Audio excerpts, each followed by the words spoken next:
I started painting these, and I had no idea, 11 years ago, almost, and only to take care of my own anger and grief about where this country was going and how it was being led and what to do about it, and never envisioned something like this happening. And now they're all over the country,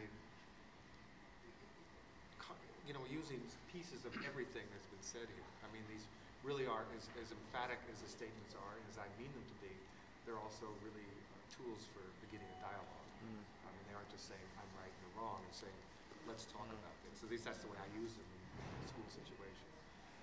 Just to disagree, or not to disagree, to add another tone to some of these comments. For instance, I think that the issue about it's more important to model,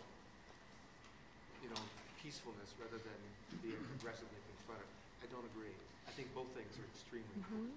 I mean, I, as a young person, was excited and moved to activism by the courage of people who stood up and said things out loud, who verified for many people who were confused what the reality was. We knew it, but we couldn't say it, and we're unsure about how to articulate it. Suddenly, it was being spoken, whether it was being spoken by, Bob Dylan or somebody who was a political analyst. The truth needed to be articulated, and it needed to be done so courageously. I think what inspires action more than lots of other things is the courage to say something real and then back it up with an action. That moves other people to act far more often than somebody who is only modeling peacefulness. I mean, both things are incredibly important, and because everybody comes in from a different place, and what they need at that time, often if you're unsure about what to do, somebody who models courage is the thing, not somebody who's, being present. You know what I mean? I think that's really important. But I also think that, what you were saying about some wonderful points there about how people act and what inspires them to move. But I also find that, in general, it's the courage to take the risk to tell the truth can be the thing that will move somebody forward. To say, I mean, we are so oppressed by false information, denial, everything meant to actually disempower us, and we're talking about being empowered. To make us feel like we can't act or we can't know truths, and so that if we can find a way to break through some of that and defog the situation with saying something real, that can inspire a lot of people to move. And then to couple it with some kind of artistic expression, which carries, when it's done well, carries a kind of authenticity with it. I think that's why many of us I see red dots here. I assume that means somehow connected with the arts or whatever that means. I wasn't sure. We don't know. We don't know. Oh, okay.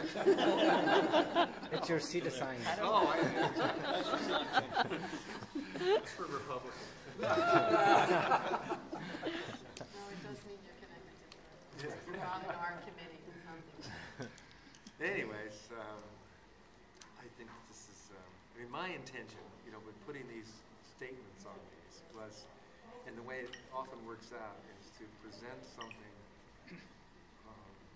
that's very forceful, that then allows, for instance, I painted a portrait of Marian Rydell. A lot of you know who she is, or probably even know her.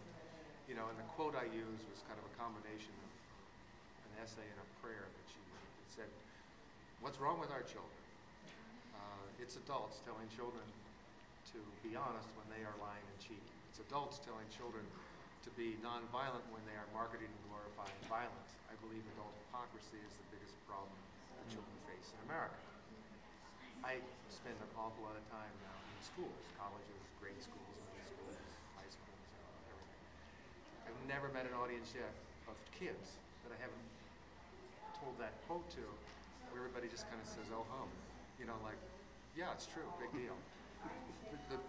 What's interesting about it then, how you can use statements like these to get the kids, and anybody, to go further. Why? what is it in a culture of,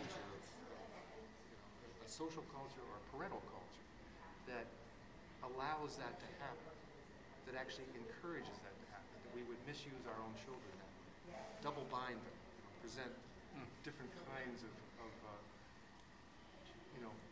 play brain games with them, be nonviolent, but watch this video, buy this product, agree that war is a good idea to solve a problem, and then go out and enjoy it. Why are we doing that to our own kids? And they talk about it. They come to answers about why that might be true. A lot of them have to do with economics and who makes the money at the end of it. Kids get there, and so they, that's what this is about for me. But it's also about stating something that needs to be stated, that I needed to hear from these people, and then that I could then use when I'm talking to other people. Robert, you got the quotes